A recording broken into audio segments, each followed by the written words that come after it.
నీకు జయాన్ని ఇవ్వటానికి యేసు ప్రభు ఈ లోకానికి వచ్చాడు.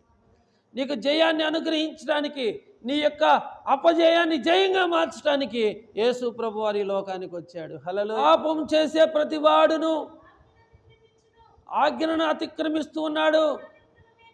ఆజ్ఞ అతిక్రమమే పాపము. పాపములను తీసివేయటానికి యేసుక్రీస్తు వారు ప్రత్యక్షమయ్యాడు.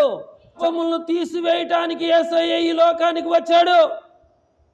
ఎందుకంటే నీ పాపముల మీద నువ్వు జయం పొందలేకపోతున్నావు గనక, నీకు జయాన్ని అనుగ్రహించటానికి, ఆ పాపము నుండి నిన్ను విడిపించి పరిశుద్ధపరచటానికి, నిన్ను నీతిమంతుడిగా పరిశుద్ధుడిగా చేయటానికి యేసు ప్రభువారు ఈ లోకానికి వచ్చాడు. ఆయన నీ పాపములను తీసివేయటానికి ప్రత్యక్షమయ్యాడు. ప్రియులారా, హల్లెలూయా. ఎబ్రియలు రాసిన పత్రిక 2వ అధ్యాయం. తాను శోధింపబడి శ్రమ పొందెను గనక,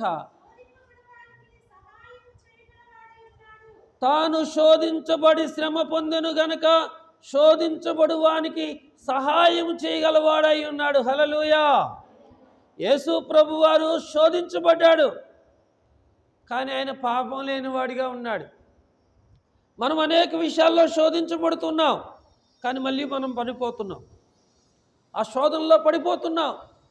ఏది చేయకూడదు అనుకుంటున్నామో అదే చేస్తున్నాం, ఏది మాట్లాడకూడదు అనుకుంటున్నామో అదే మాట్లాడుతున్నాం. ప్రియులారా, ఎందుకంటే ఈ లోకములో ఉన్నటువంటి శోధనలకు మనం పడిపోతున్నాం. కానీ మన ప్రభు అయిన యేసుక్రీస్తు వారి గురించి పౌలు ఏమంటున్నాడంటే, తాను శోధింపబడి శ్రమ పొందెను గనక శోధింపబడు వానికి సహాయం చేయగలవాడై ఉన్నాడు. నీకు ఎలాంటి శోధన ఉన్నా ఆ శోధన నుంచి విడిపించడానికి ప్రభువు నీకు తోడుగా ఉన్నాడు. హల్లెలూయా. ప్రభువా, నీవే అయితే నీకులా నీళ్ల మీద నేను కూడా నడుస్తానన్నాడు పేతురు. నడవమని ప్రభు చెప్పాడు. ప్రభువును చూసినంత మట్టుకు సక్రమంగా నీళ్ల మీద నడిచాడు పేతురు. దిక్కులు చూసినప్పుడు ఆయన భయపడి ఆ నీళ్ళల్లో మునిగిపోతూ ఉన్నప్పుడు ఆయన ఒక కేక వేస్తాడు, ప్రభువా, నశించిపోతున్నాను, నన్ను రక్షించు అని. ప్రభు చేయి చాపి అతన్ని రక్షించి, అల్పవిశ్వాసి, ఎందుకు నువ్వు సందేహపడ్డావు అన్నాడు. ఎందుకో తెలుసా? ఆయన మునిగిపోతున్నాడు, ఆయన శోధనలో ఉన్నాడు.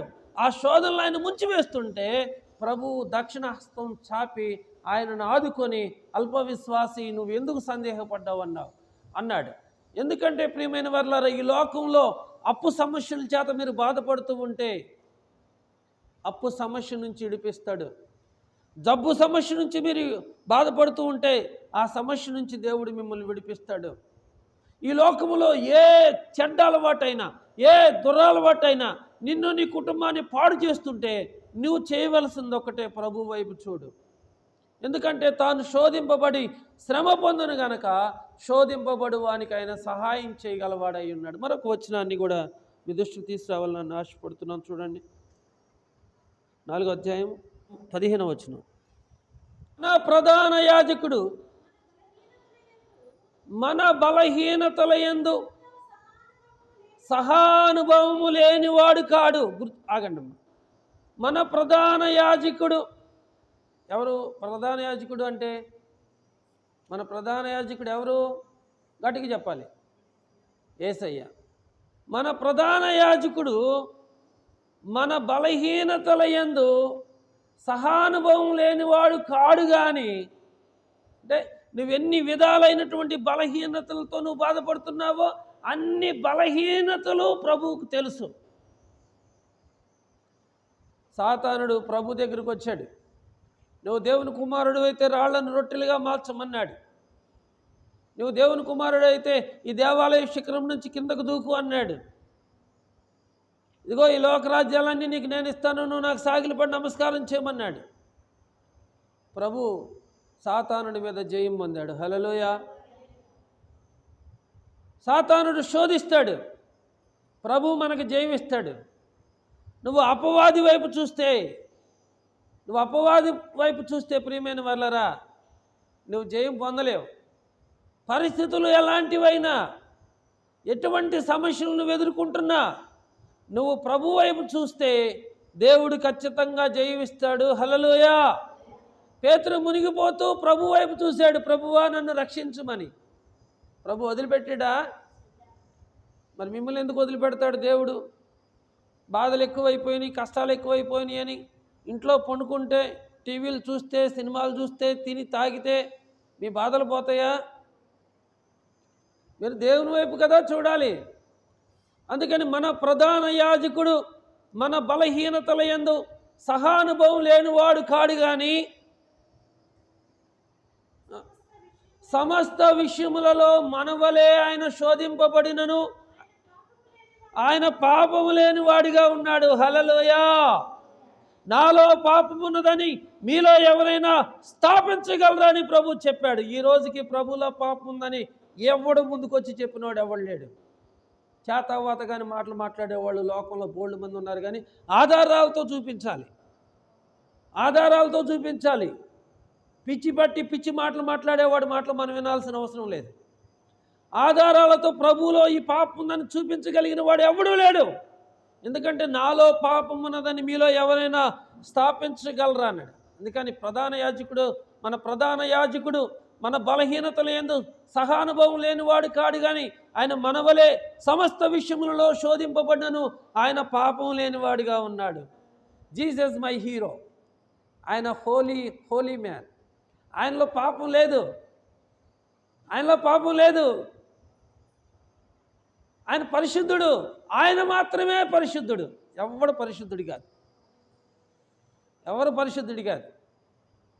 పాపాత్మురాలు ఒక ఆమె వ్యభిచారమందు పట్టబడితే రాళ్లతో తరంబడుతుంటే మనుషుల చేత ఆ మనుషులందరూ ఆమెను కొడుతూ ఉన్నారు. ఆమె వ్యభిచారమందు పట్టబడిందని ప్రభు అన్నాడు, మీలో పాపము లేని వాడెవడో మొట్టమొదట ఆ స్త్రీ మీద రాయి విసిరండి అని ప్రభు చెప్పాడు. అందరు పాపాలు అక్కడ రాస్తున్నాడు దేవుడు.